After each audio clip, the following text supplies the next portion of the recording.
Skylark group presents visionaries of Haryana, सिर्फ news 18 Punjab, Haryana, Himachal पर।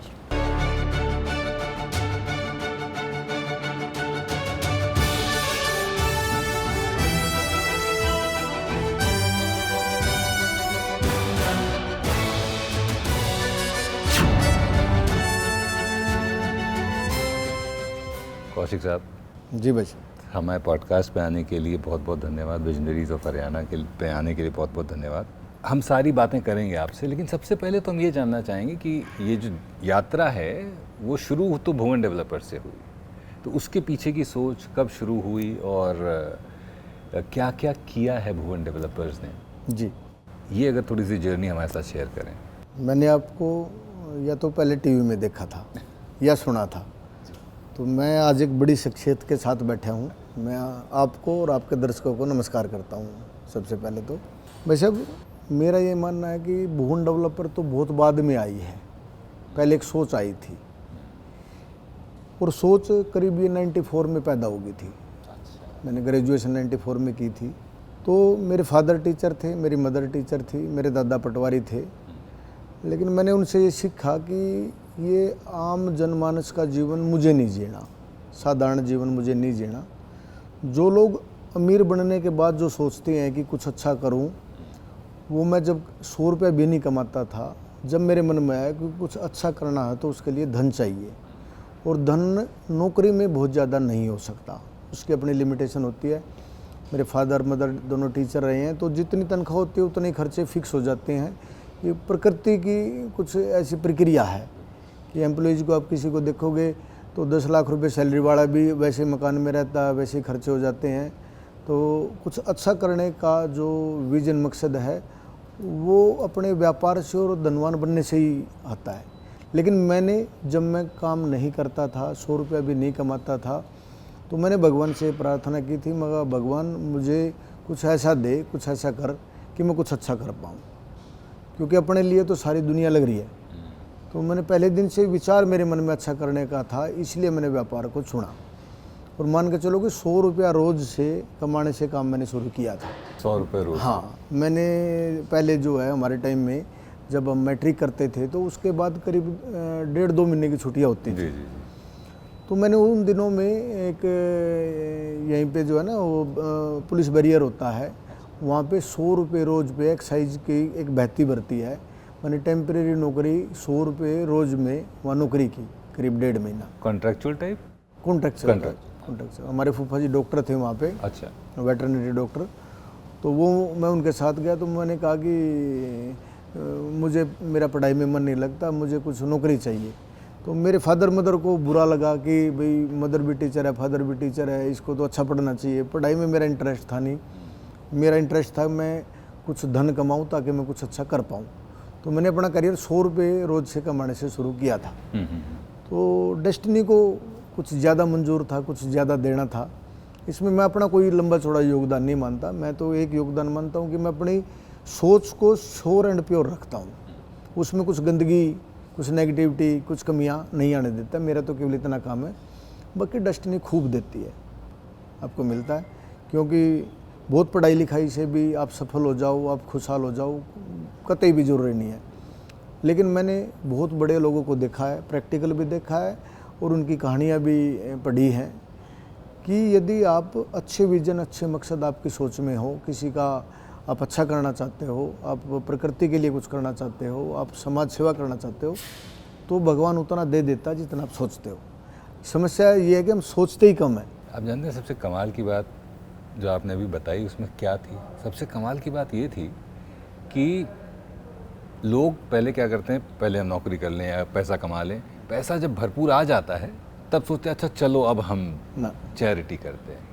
आपने जीवन की शुरुआत ही अपने प्रोफेशनल जीवन की शुरुआत इस सोच के साथ करी, ये सबसे कमाल की बात है। प्रकृति को, भगवान को कुछ ऐसा मंजूर होगा। मैं तो इस लायक नहीं हूँ कि मैं जो कर रहा हूँ, मैं बहुत बार सोचता हूँ कि मेरे से बेहतर इंसान, मेरे से ज़्यादा पढ़े लिखे लोग, मेरे से ज़्यादा मेहनत करने वाले लोग, मेरे से ज़्यादा ईमानदार लोग, मेरे से बेहतर शक्ल में, सूरत में, हेल्थ में, हाइट में, हर चीज़ में बेहतर लोग भी ये काम नहीं कर पाते जो लोग हम कर रहे हैं।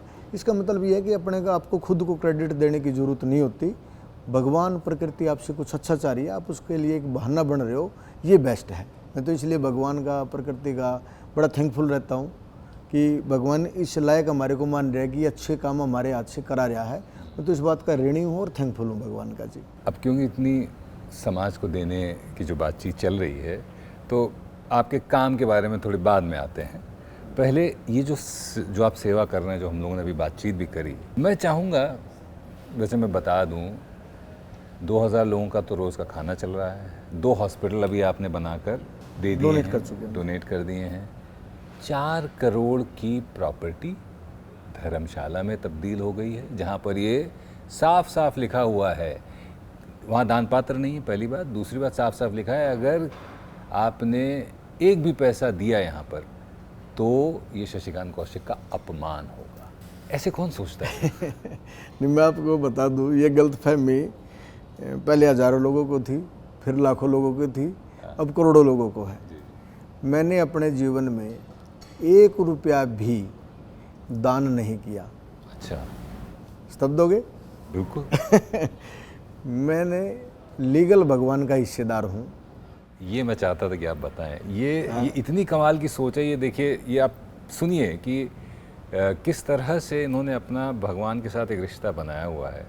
वो सोच ही अपने आप में बहुत खूबसूरत है। मैं 1 जनवरी 20 से तो लीगल हूँ। भगवान के आप पार्टनर? मैं भगवान का अंश हूँ, भगवान का वंश और भगवान का पार्टनर हूँ। वाह। लीगल हिस्सेदारी हमारी लिखित में होके हमारे मंदिर में रखी है, आपकी और भगवान की? भगवान की और हमारे जी। हम उनके हिस्सेदारी को, उनके हिस्से को बांट देते हैं, वो मेरा है ही नहीं। अच्छा, तो आपने शुरू से ये रखा हुआ है कि शुरू से नहीं, हाँ, पहले तो रूटीन मतलब क्लियर नहीं था, तो टाइटल क्लियर नहीं था। ऐसा अच्छे काम कर रहे थे, हो रहे थे, लेकिन इतना परफेक्ट क्लियर विजन, मकसद नहीं था। बांटा नहीं था कि इतना तो अब हाँ, होना ही हिस्सा चाहिए। भगवान का है जो कि लोगों में जाएगा। भी आज आप और मैं कोई प्रॉपर्टी इकट्ठी ले लें और कल बिक जाए तो परसों तक आपके पैसे पहुंच जाने चाहिए ना। पहले ये नहीं था, अब वो हो गया है। मेरा 100 रुपया नहीं है। मैंने आज तक, मैं इतना भाग्यशाली नहीं हूँ कि मैं इतने अच्छे काम अपने धन का कर पाऊँ। मैंने आज तक कुछ नहीं किया है, केवल उसके हिस्से को बांट रहे हैं। फिर लोग कहते हैं कि इतने करोड़, इतने अरब, इतना फलान, ये भी मेरी औकात नहीं है। यदि भगवान का हिस्सा कल तक जितना आएगा वो मैं बांटने के लिए बाध्य हूँ, क्योंकि मैं चोर नहीं हूँ। भगवान के हिस्से के साथ गड़बड़ नहीं हो सकती। कल तक देगा कल तक कर दूंगा, परसों तक देगा परसों तक कर दूंगा, 10 साल देगा 10 साल कर दूंगा, वो नहीं देगा मैं नहीं करूँगा। ऐसा कोई कमिटमेंट नहीं है। मैं पता नहीं क्या करने जा रहा हूँ, कुछ नहीं करने जा रहा। भगवान इस लायक समझे, वो देना चाहे तो मुझे माध्यम बना ले। Being a accountant, being a post master, भी पोस्टमैन की तरह मैं तो सामान अगले का ले आके आगे भिजवा देता हूँ। इस तरीके से हमने 2 हॉस्पिटल का निर्माण किया है हमारी। बल्कि बाई चांस हम ऐसी जगह पे आज बैठे हैं, यहीं नज़दीकी 2.5-3 साल पहले एक बच्चे का एक्सीडेंट हो गया था इसी गांव के। तो उसके सर के ऊपर से जो है कैंटर का पहिया निकल गया था, तो जवान बच्चे की मौत हो गई थी। तो मैंने उसी दिन वहाँ खड़े खड़े सोचा कि मैं इस मामले में क्या कर सकता हूँ कि ऐसी नौबत किसी घर के साथ ना आए, इतना दर्द किसी और को ना जाए। तो हमने 20,000 हेलमेट बांटने का काम किया था प्रशासन के थ्रू। 20,000 हेलमेट बोलने में आसान है, बांटने भी हमारे लिए चैलेंजेबल हो गया था। बोलने में भी आसान नहीं है। बोलने में तो आसान है, कुछ भी बोल दो। इस तरीके के मतलब अच्छे काम जो हम समाज निर्माण में कर सकते हैं और मैं कुछ कर पाऊँ, ये मैंने बता दिया। मैंने आज तक 1 रुपया 100 रुपया भी दान नहीं किया। ये लाखों करोड़ों की बात तो बड़ी है। तो शशिकांत चैरिटेबल ट्रस्ट जो है, ये भगवान से पार्टनरशिप के बाद आया? हाँ, 2020 के बाद? 1 जनवरी 20 के बाद आया। 20 के बाद आया। पहले मगम सा था, कर दिया नहीं कर दिया, क्या कर दिया, स्वार्थ में किया। हाँ। मुझे ऐसा लगता कि मेरे से स्वार्थी आदमी पहले नहीं था। अब थोड़ा सा डिफरेंस करने का प्रयास करना। 1 जनवरी 20 से पहले मैं स्वार्थी था, फिर इंग्लिश का शब्द है सेल्फिश, फिर मैं सेल्फिश बन गया। पूछो इसमें क्या फ़र्क है? हाँ, पूछो, बताइए बताइए इसका फर्क, क्योंकि अंग्रेजी में तो वही बात तो एक ही है। हाँ हाँ हाँ। 1 जनवरी 20 को मतलब 19 का इलेक्शन, जैसे मैं एमएलए के 2 इलेक्शन आ रहा बीजेपी की टिकट पे यहीं से माड़खा से ही, तो 19 में हारने के बाद मैंने अपने आप को आत्मचिंतन किया। सेल्फिश का मतलब है समय को जानना। पहले स्वार्थ से जीता था, समय को नहीं जानता था। फिर मैंने इलेक्शन हारने के बाद समय को जानने का प्रयास किया। समय को जाना कि यार मैं तो कोई जीवन ही नहीं जी रहा, ये है ही कुछ नहीं। कितने लोग आते हैं चले जाते हैं, उनको कोई याद भी नहीं रखता है। और मुझे लगता है 3-4 पीढ़ी के बाद आपकी औलाद को भी, आपकी जनरेशन को भी आपका नाम तक भी नहीं पता होता। जिन बच्चों के लिए आप सब कुछ करते हो वो भी आपको, उनको पता ही नहीं आप किसकी औलाद हो, किसकी जनरेशन हो। तो मैंने आत्मचिंतन करके 1 जनवरी 20 से लीगल भगवान के साथ हिस्सेदारी करके और अपने जीवन का समय मतलब तन मन और धन सब 90% जो है समाज निर्माण में लगा रखे है जी। मन, शरीर और धन 90% जो है मैं अपने बच्चों को मात्र 10% 2020 से पहले का 10% दूंगा, आगे 1% भी नहीं है। मैं एक आपको टोक रहा हूँ यहाँ पर, मैं माफ़ी चाहूँगा। आपकी पार्टनरशिप में 10% आपका हिस्सा है, 90% धन अपना समाज कल्याण में लगा रहे हैं। 1 जनवरी 20 से पहले का अब 1 जनवरी 20 के बाद 55-45 है। 55 भगवान है, 45 में मैं हूँ। मैं निशब्द हूँ, मेरे पास शब्द नहीं। मेरे को लग रहा है मैं क्या ही सवाल पूछूं। आप तो बस बताते जाइए। आप सबसे पहले ये बताइए, क्योंकि हम शशिकांत चैरिटेबल ट्रस्ट की बात कर रहे हैं, क्या क्या कर रहे हैं ताकि दर्शकों को पता लगे। खुद बोलना बहुत मुश्किल है, मैं इसलिए पूछ रहा हूँ आपसे। अपने गाना तो मैं बिल्कुल गाना थोड़ा सा मुश्किल है मेरे लिए। क्या है, ये जो माध्यम है ये बहुत लोगों तक पहुँचता है। हो सकता है उस ज़रूरतमंद के पास पहुँच जाए जिसको आप जो काम कर रहे हैं उसमें से किसी काम की ज़रूरत हो। अच्छा जी, हम लगभग आँखों के 100 ऑपरेशन हर महीने फ्री कराते हैं, 0 कॉस्ट पे। हर महीने, हर साल? नहीं, हर महीने। हर महीने। और ये 0 कॉस्ट पे। ये कोई ज़रूरी नहीं कि हरियाणा से, कहीं से भी कोई भी नहीं, किस जाति का है, किस धर्म का है, किस एरिए का है, कहाँ का है, कोई मतलब नहीं है। आप मानव हो, मानव सेवा को टारगेट करके, आप किस जाति के हो, किस धर्म के हो, किस एरिए के हो, कोई मतलब नहीं है। मैं आपके जीवन में क्या सहयोग कर पाऊँ, मुद्दा ये है। 100 ऑपरेशन फ्री है। आँखों के हो गए ऑपरेशन, चश्मा फ्री, नंबर फ्री, दवाई फ्री, इस टाइप की और भी छोटी छोटी जो सुविधाएं होती है वो सब फ्री है। और करीब 2000 की ओपीडी हर महीने हमारी फ्री ऑफ कॉस्ट होती है आई सेंटर में जी, 0 कॉस्ट। मानव सेवा ट्रस्ट वाले चलाते हैं और इसको दृष्टि आई संस्थान वाले चलाते हैं। मैं प्रॉपर्टी को ही हॉस्पिटल बना के प्रॉपर्टी की ट्रांसफ़र कराने में जो स्टाम्प ड्यूटी भी लगती है या जो इंतकाल का खर्चा आता है वो सब मैं अगले को हैंडओवर करके और 0 कर देता हूँ। जैसे मैंने जीवन में इस टाइप का कुछ किया ही नहीं। लोग क्या करते हैं, पहले मैं भी करता था। पहले मैं जैसे स्वार्थी था, मैंने लाइब्रेरी बना ली, जगह मेरी, और वीडियो में यूट्यूब में आ गया भाई शशिकांत 500 बच्चे पढ़ाने लग रहा है, 500 बच्चे। अब प्रॉपर्टी तो मेरी है, ये बढ़ने लग रही है। अब मैं प्रॉपर्टी ही डोनेट करने लग गया जी। और क्या क्या काम कर रही है संस्था?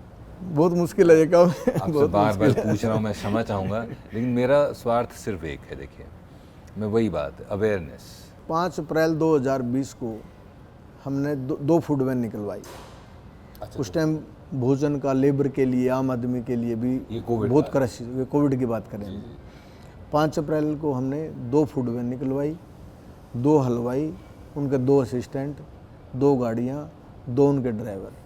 ये सेटअप तैयार करके हमने चालू किया और भगवान की कृपा रही कि वो कभी बंद नहीं हुए।